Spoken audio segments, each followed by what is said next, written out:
Welcome to Papa Lewandowski Sports Radio Show, and today we are going to talk about more sports, especially the happenings or the things that are happening in Europe and also locally, because locally we find out that today we have a Champions League, a CAF Champions League in Africa, whereby Kaizer Chiefs will be playing against Al Ahly. Al Ahly is from Egypt and Kaizer Chiefs is from South Africa. Now, for now, before we start, my name is London Budinho and I am the host. My guest here in studio is... My name is Mosioma Augustine, and today we are going to discuss, we are going to have an overview of how sports within the African continent and outside in the European, how they are doing, how they have been faring on, and I believe we are going to maybe enlighten ourselves on what we expect as the season is going to begin. So I welcome you. Continue in this journey with us. Yes, so we are going to talk about sport, the happenings, all the occurrences all over the world. We are going to start with the African Champions League is up to its end today, whereby we have the Kaizer Chiefs playing against Al Ahly. Whom do you think are going to win in this match, Augustine? So probably I think the people from Al Ahly, I think it's from Egypt. Yes. So the Arabs in these Cups of Nations within their continent have been performing fairly well. Yeah. And so I believe maybe the final they are going to take to Egypt. And that's, I believe maybe they can do maybe 2-1. I think it cannot be bad as such.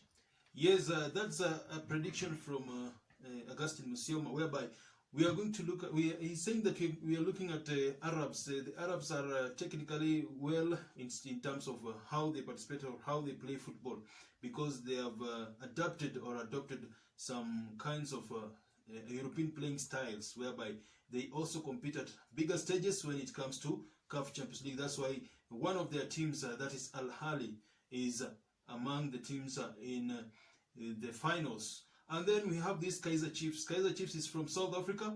Remember, this is their first CAF Champions League final, whereby they have been passing through lots of ups and downs through the journey, and they are keeping in touch, whereby they are making progress. They are making a lot of progress when it comes to matters sports, especially the football in Africa, and they are making our country proud. Remember that when they will be playing today, or when we are going to get the winner between Kaizer Chiefs and Al Ahly, we'll be having a Club World Cup, whereby an African team must represent the Club World Cup Championship. Remember, a country, this is a competition that is held in December, whereby it will be played between some big giants clubs from from Europe, whereby we had Chelsea that won the Champions League, and then we will have a winner of Africa, whereby we will be getting the winner between Al Ahly and Kaizer Chiefs. Now,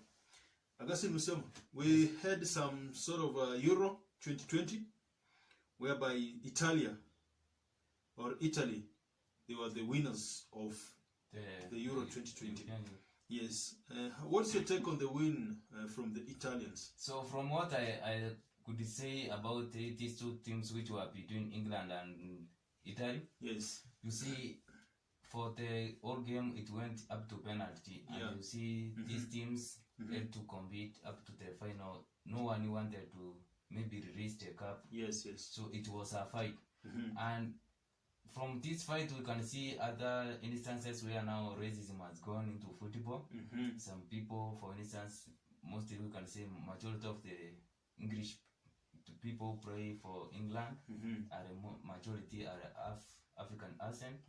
So we can say no team was easy, and for Italy we can say it was fair because they fought up to the finals, and we expect more from maybe these players. Yes, when we can see Team Italy and Team England, these are the teams which are more prolific when it comes to their playing styles, whereby England has been improving day in, day out. Remember, in 2018 World Cup Championships, they were able to reach the semi-finals of the UEFA the World Cup championships, whereby they were defeated by Croatia. But this time around, they were able to manage a win, to manage to the finals, up to the finals, whereby they're reaching their first final or Euro final for the first time since 1966, whereby they won that year, and they were able to meet a team that is also playing very good football. Yes. In terms of how they perform, because when you look at Italy, is a team that has been performing well, especially when it comes to the way they play their game. They have been transformed by former Manchester City coach, that is Roberto Mancini, and they were able to conquer them on penalties.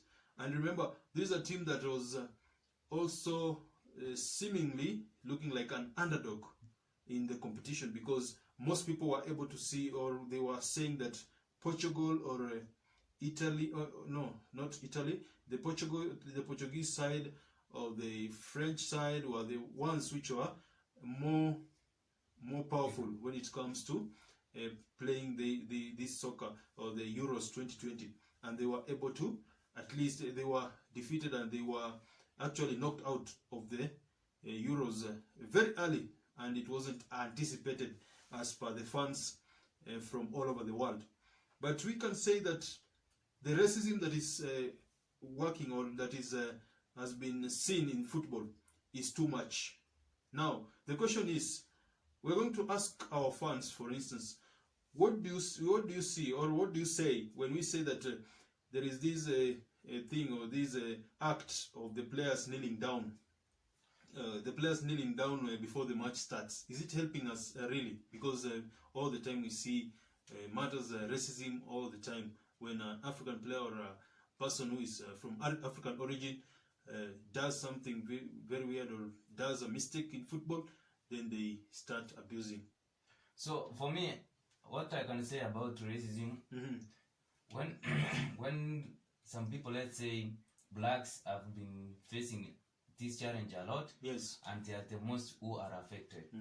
So for instance, if we consider a team like France, which when they won the World Cup, majority were Africans. Yes, the issue of racism was almost not there. But now when a mistake comes and people have made, because in football or in any activity you have to make a mistake, and it's not a mistake, because in football we have to have winners and we have to have losers. Yes.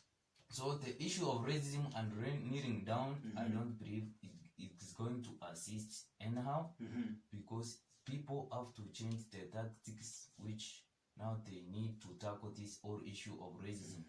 Every individual, every person needs to stand on his or her own feet and fight the whole issue of racism. And more especially for Africans, we need to come back, for instance, and reinstate.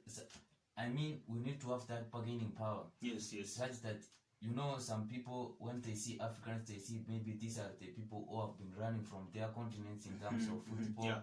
So we need to install these facilities back at home, so that individuals can have that bargaining power even into the field, because now no one is going to underrate you, because you are capable of. Yes, that's what I am going to. Yes, because when you look at how the fans were scapegoating Saka, Bukayo Saka, this is an African player, actually from African origin, but he plays his football in England. You look at Bukayo Saka, is a 19-year-old, he's not yet experienced in terms of taking penalties, and then the people, the fans all over the world are scapegoating him. And we've seen social media platforms whereby they are trying to see as Bukayo Saka as the mistake in their English team, or the England national team, whereby you look at how Bukayo Saka took his penalty. It was not up to his willing to lose that penalty, because he kicked the ball very well, and then when it came to how Donnarumma saved it, that is the Italian goalkeeper, it was a different story, because most people were able to react to the Bukayo Saka's penalty, because they needed that win. They really needed that. And then let's move away from Bukayo Saka. We saw also Jadon Sancho. Jadon Sancho is also an African origin player that plays his his football in England, and will be playing next season at Manchester United. And then Rashford, Marcus, Marcus Rashford is also another a victim who lost a penalty against Italy. And we see that these are young players. They are still underage. They still not experienced in taking penalties. And we saw that one happening the other time with Kylian Mbappe, who also lost a penalty against Switzerland. And he sent France away because he lost his penalty. And that is, I did not see anything to do with Kylian Mbappe losing that penalty, because in social media platforms were not scapegoating. They were not scapegoating Kylian Mbappe, but they were scapegoating the other players from England. That is, I don't know why, because England, they really anticipated to win these Euros. I don't know your take.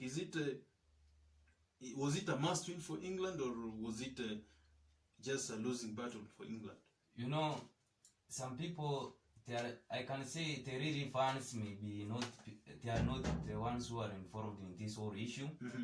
And because those who are really fans and who knows the rule of the game, you need to have a win and you need to have a loser. Yes. So these are the people who tend to be fans, but they are not really fans. So they want to spoil other names. They want to spoil the name of the really football game. Yes. In football, we don't have to take, for instance, if they were really serious about this issue of racism, they would have first started when the team was selected. Yes. They were to say that these are the individuals we don't want to see them in our team. Because they are of African accent. So once you realize that this whole issue started when the England lost their finals, now you need to ask some questions. Do you really want to maybe to stain their name or to spoil the name of the English football because they wanted to win a cup? So these are the questions which you need to ask ourselves. How can we really remove the whole issue of racism from football? Exactly. Because if we aim at winning, and these individuals we are going to use are the same individuals, if they lose, we are still complaining also. So we need to take a stand. Yes, we need to take a stand from Augustine. And are you seeing this issue of kneeling helping us anywhere? Because I'm seeing it as something that we are forced to do, because we don't follow it, we don't come with it in football. Our hearts are left outside. We don't have the hearts to also appreciate the African players. We are just racial. We are just naturally racial. We abuse others in football. So I believe this is a region which needs to be banned. And every individual, if you want to fight against racism, maybe put your resources into the fight against racism, uplift your fellow Africans. That's the only way which we can seriously say that we are going to fight against racism. And what kind of punishment are we going to instill on these people who are going to at least or further their accomplice, or further the people who further these racial abuse? What are we going to take? Let's say, how are we going to punish such people so that they stop it? So I believe the whole issue of racism, fighting it out, can be really a challenge, because you can consider, for instance, the old case which brought the kneeling down issue started from the US. The US. Every individual wanted to ensure that this person who involved in killing George Floyd is sentenced to some years. So it's because of the pressure of the whole public which made this person to be sentenced. So the whole system which will fight against racism is the system which has some of the individuals who are actually promoting this whole issue of racism. So I think in football and the whole world, fighting this issue can take some period of time.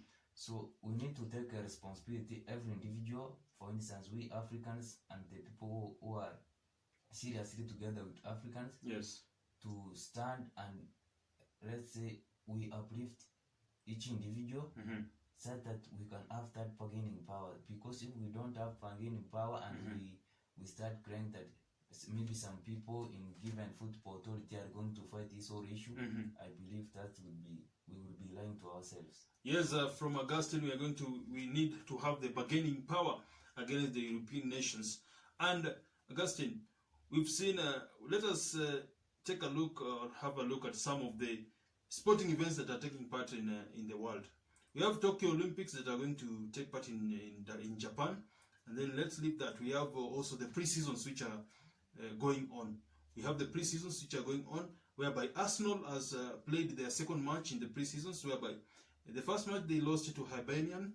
Hibernian is a team from Scotland, and also they have drawn their second match, their second friendly match against Rangers. Rangers is a team that is being managed by Steven Gerrard, the former Liverpool player.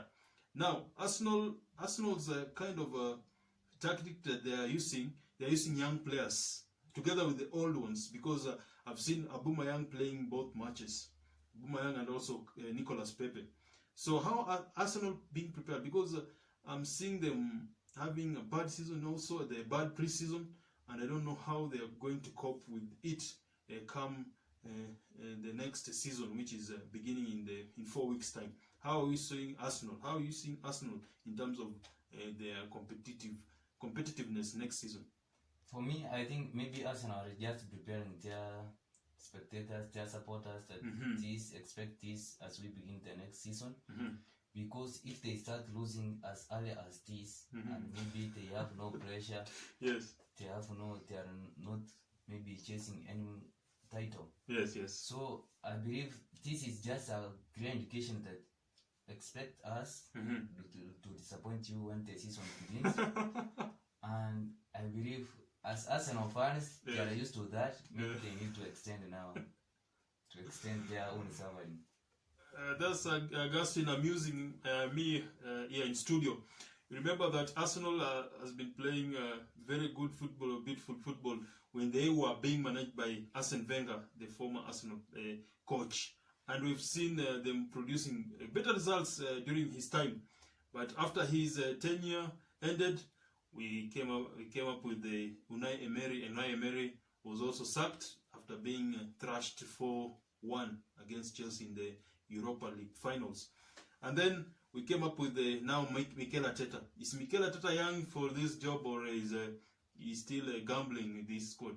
So, because the team has been used to that, and maybe the whole issue of Wenger is he was just playing good football, and people expect caps. Yes. Even if you run the race very well, and at the end of the season, maybe, or at the end of the run, you don't have to win the title. So there is no issue. Because even if some people say that it's better to have a good journey than a final finish, that maybe doesn't really play well with other individuals. We expect caps. Yes. So for Arsene Wenger going, it was already a good idea. But for the young coach who is running the team at the moment, maybe if they have no other option, they should leave him while they are searching for another coach. Maybe it would improve with time, and that's what I can say at the moment. All the players' attitudes are being talked of. The Aubameyang, the cases of Nicolas Pepe, the cases of Alexander Lacazette. The attitude of these players, is it really helping us, Mikel Arteta, build around them? Because he needs to build a young team, maybe Bukayo Saka, we have the Emil Smith-Rowe, who is also a young talented footballer who is expecting big things from these bigger players or these aged players, so that he can learn from them and then take from there. Then are they showing him or are they showing the young players some good examples? So it's a role of a coach and as a whole team, and these individuals who are maybe above some good years, who have a good experience in football. Yes. It's their role to assist the team to progress, and it's their coach's role to guide these individuals and to ask the elder players to guide these younger individuals. So if the coach doesn't have the real potential to guide these old players, at the same time navigate these young players in moving towards a right direction, so it's supposed to be the responsibility of the coach to set out rules which are favorable to both the old and the young, so that it can build a stable team. So if he complains that maybe Aubameyang doesn't cooperate or Lacazette doesn't cooperate, so it means he's ready to be sacked. So I expect him as a coach to give a good direction to guide these players said that a team like Arsenal, which has made its supporters to serve for a long period of time, to have some good expectation. Yes, yes. That is from Augustine, my guest here in studio. Remember that this has been a show regarding sports, and we are saying that you as a viewer or as a fan, you need to subscribe to our channel, and also make sure that you share, and also put some comments on what we've talked about, because we've talked about matters Arsenal, we've talked about Kaiser Chiefs together against Al Ahly, the match that is just about to start, and then we've also been looking about talking about the Euros, and then the the racism that is being talked about all over the world.